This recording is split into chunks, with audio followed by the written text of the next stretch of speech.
The reign of drug cartels is about to shatter, and no one sees it coming. For decades, massive shipments slipped past Navy patrols, keeping cartel empires alive. But now a secret weapon has entered the fight. The B-2 stealth bomber. Silent, invisible, deadly. This ghost from the skies could end the cartel's empire forever. How will this bomber make cartel defenses powerless? What does this mean for the future of drug trafficking across the Americas? Join us as we uncover the Navy's secret plan to wipe out cartel drug labs and dismantle their operations for good. Ever since drug cartels found a new way to sneak drugs into the U.S., things have gone from bad to worse. Back in the 1980s, around 2,500 people died each year from overdoses.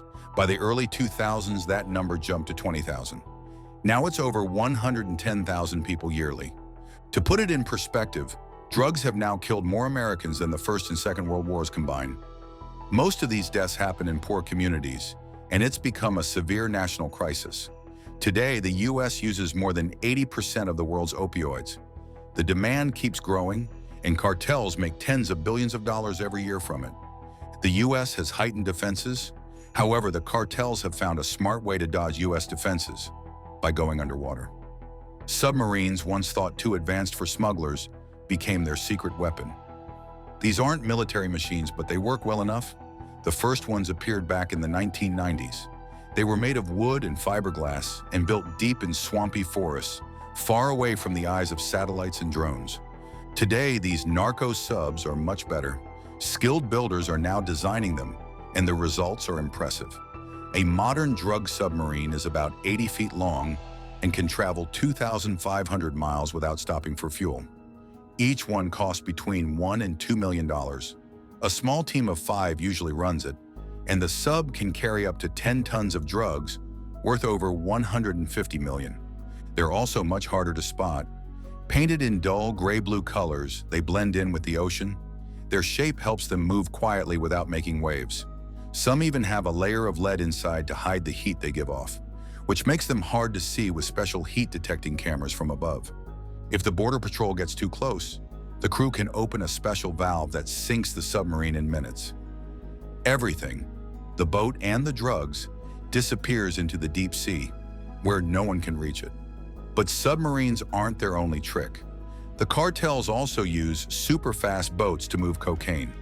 These boats, called go-fasts, are small but mighty.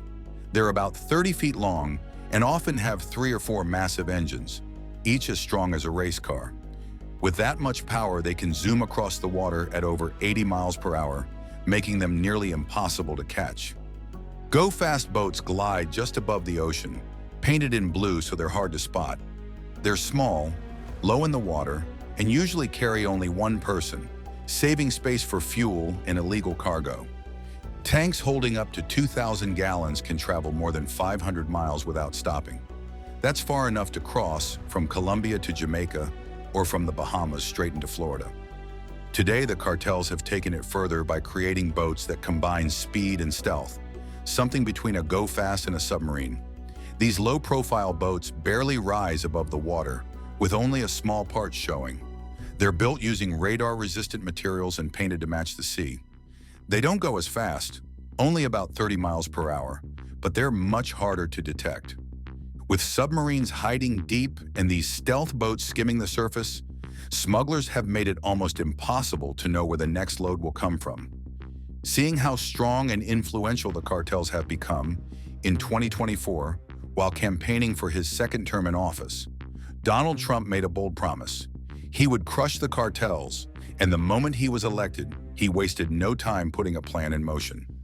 In a speech to Congress on March 4th, Trump called the cartels a danger to American lives. He said clearly that the cartels are waging war on America, and it's time for America to wage war on the cartels. Just 2 weeks before that speech, Trump had already taken action. He labeled 8 cartels as foreign terrorist groups. That move gave U.S. forces, especially the Navy, full power to go after them using counterterrorism operations. In response, Mexico's Senate approved a joint military training program. It brought together the U.S. Army's 7th Special Forces Group and Mexico's elite naval Marines, a clear sign that both countries are preparing for a serious fight. The CIA has also joined the fight. Using high-tech drones, they've started flying missions over Mexico, watching cartel activity from above, and collecting secret information. According to military experts, the U.S. is getting ready for a large-scale strike, something the country hasn't done since the early days of the War on Terror. 6 current and former officials from the U.S. military, law enforcement, and intelligence community say that drone attacks are now being seriously discussed. The targets? Cartel leaders, vehicles, drug labs, storage sites, any piece of the criminal network. Talks are reportedly happening between the White House, the Defense Department, and top intelligence leaders. Sources say the Mexican government is aware of these conversations. This isn't Trump's first push for bold, dangerous actions. Back in 2020, when he was still in his first term, former Defense Secretary Mark Esper said, Trump asked if the military could launch missiles at drug labs in Mexico and just deny it afterwards. Trump and his team have denied the claim, but many believe the idea hasn't left his mind. Trump and his supporters believe that if the pressure is strong enough, cartel members will give up the drug trade to stay alive. They believe force is the only language the cartels understand. So far in 2025, Trump has made sure that one name keeps coming up when the cartels whisper about trouble at sea: the U.S. Coast Guard cutter James. It's been hunting smugglers non-stop, and one mission in particular has them shaken. This legendary 112-day patrol has become the stuff of nightmares for cartel leaders. So much so, they don't even like to talk about it. The cutter James is no ordinary ship. Stretching 418 feet long, it carries a crew of 150 highly trained officers, each skilled in tracking, boarding, and stopping drug traffickers. On January 5th, a drone launched from the USS Cutter James spotted a suspicious boat near Ecuador.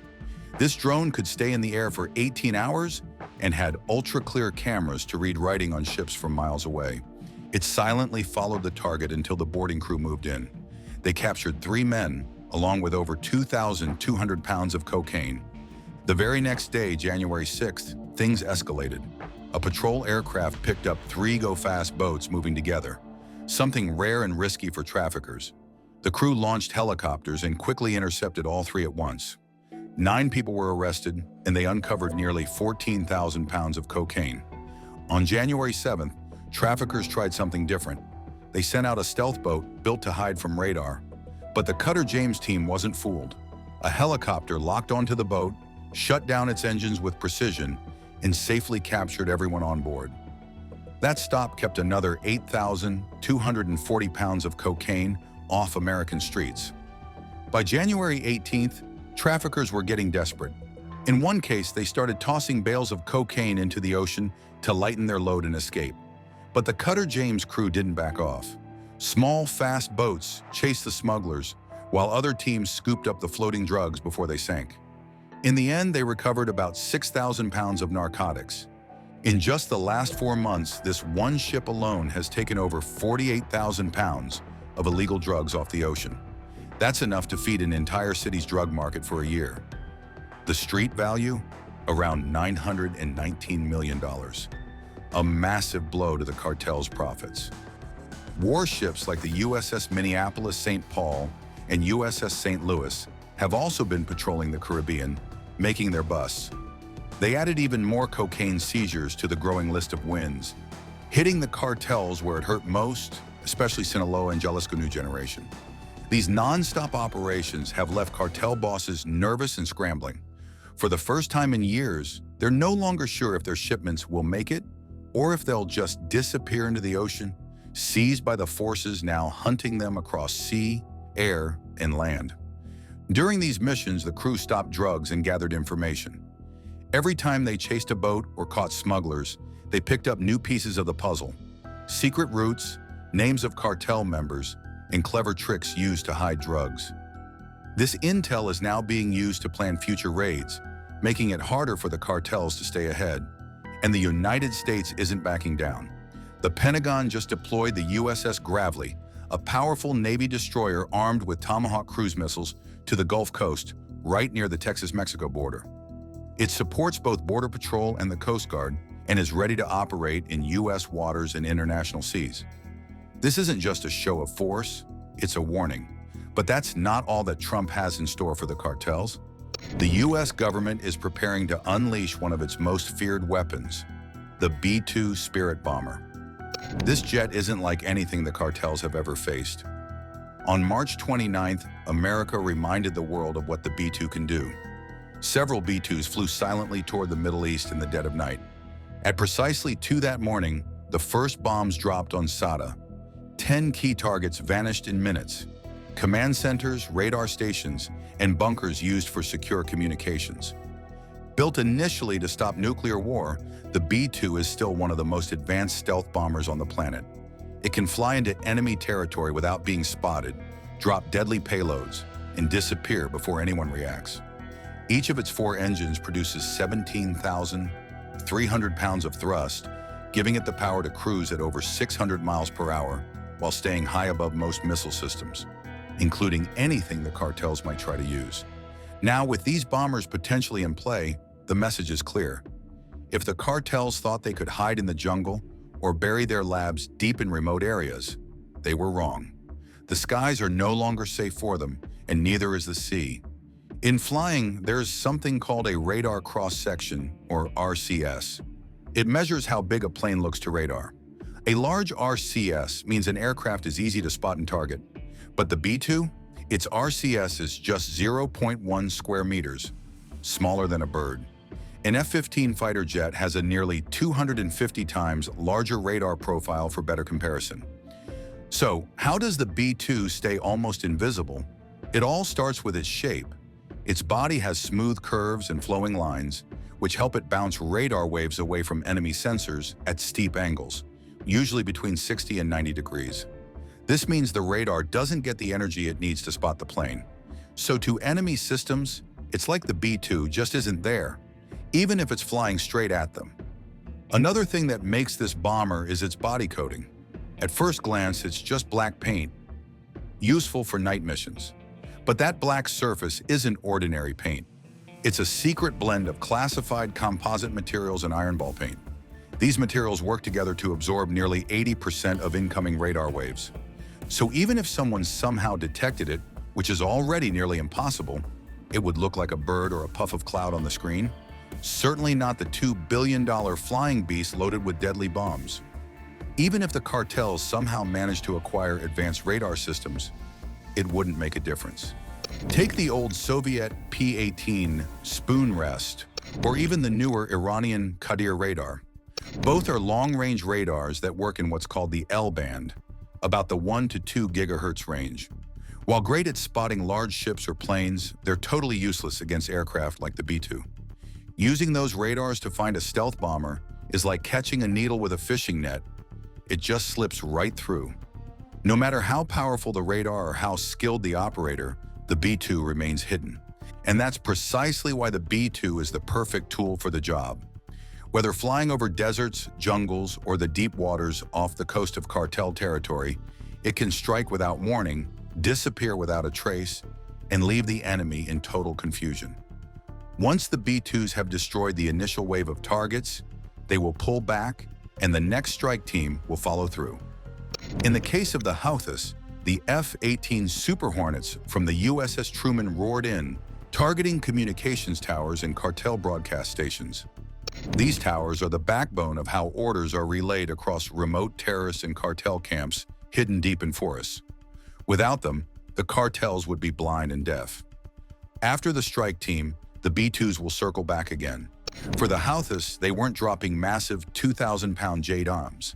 Instead, they used 500-pound GBU-38 precision bombs. These have a blast radius of around 80 meters, still devastating, but small enough to hit key infrastructure without leveling the forest around it. That kind of precision is what separates modern warfare from chaos. By the time the bombs hit, cartel fighters wouldn't have even heard the planes, let alone fired back. Their air defenses, if they had any, would likely have been destroyed before alarms went off.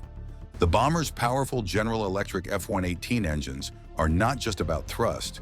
Usually jet engines produce massive amounts of heat, a red flag for infrared-guided missiles. But the B-2 was built to make that problem vanish. The engineers devised a genius solution. They tuck the engines deep inside the aircraft's body, hiding them like buried treasure. Then they built specially shaped exhaust ducts that diffused the heat before it escaped. This not only concealed the engine glow but also slashed the aircraft's infrared signature by 80%. That means even heat-seeking missiles struggle to lock on. In infrared, the B-2 looks more like a commercial airliner at idle than a war machine. Even if the enemy somehow managed to lock onto the B-2, that lock wouldn't last long, thanks to its top-tier defenses. The B-2 works closely with Navy E-2D Hawkeye radar planes. These Hawkeyes share real-time data through a special secure link, giving the B-2 a complete 3D picture of the sky, all without turning on its radar and giving away its position. When it comes to hitting secret underground targets, like hidden data centers or bunkers disguised as ordinary buildings, the B-2 uses specially modified GBU-31 JDAM bombs with penetrator warheads. Dropped from 50,000 feet, these bombs fall for over 40 seconds before exploding deep underground, destroying even the toughest hideouts. By the time the ground shakes, the B-2 is already miles away, safely out of harm's way. Beyond these passive defenses, the B-2 is fully linked into the U.S. Combat Command Network. It can get target updates in flight via satellites, send mission info through secure radio channels, and connect with the Link 16 tactical data network. This keeps the bomber updated and connected, even deep inside enemy territory. It also has a top-secret defense system that scans electromagnetic signals. If an enemy radar tries to lock on, the system alerts the pilots and suggests quick evasive moves, changing altitude, shifting course, or dodging patrol paths. And here's the scary part for the cartels. The B-2 still packs a massive punch. Inside its bomb bays, it can carry up to 40,000 pounds of weapons, including 16 massive 2,000-pound JDAM bombs, 8 500-pound Mk-82 bombs, or even one gigantic 30,000-pound GBU-57 massive ordnance penetrator, designed to smash through the toughest underground bunkers. The B-2 can also carry nuclear weapons like the B-61 or B-83 bombs, though thankfully the conflict hasn't reached that level. For now, this represents the closest thing to a nuclear option the Trump administration has without crossing that ultimate red line. It's a powerful message. The U.S. means serious business, and it's ready to use overwhelming force to crush the cartels. But not everything is clear-cut. Insiders say that even with Mexico's cooperation, the U.S. might proceed with a secret operation without asking for final permission. If that happens, it would be one of the largest U.S. military moves in the region in years, using more drones, bombers, fighters, and personnel than ever before. When NBC asked the White House about it, the National Security Council refused to say anything. Meanwhile, Mexico's president, Claudia Sheinbaum, has heard whispers of a possible U.S. strike inside her country, and she's not happy. Through an official translation from the Mexican embassy, she said Mexico may be working with the U.S., but it will not allow any unauthorized action on its land. Still, Trump's pick for ambassador to Mexico, Ronald Johnson, has openly supported a solo U.S. mission if needed. And Defense Secretary Pete Hegseth has warned Mexican officials that a strike could happen with or without their green light. Thanks for watching. Before you go, click the link on your screen to check out another video. See you there.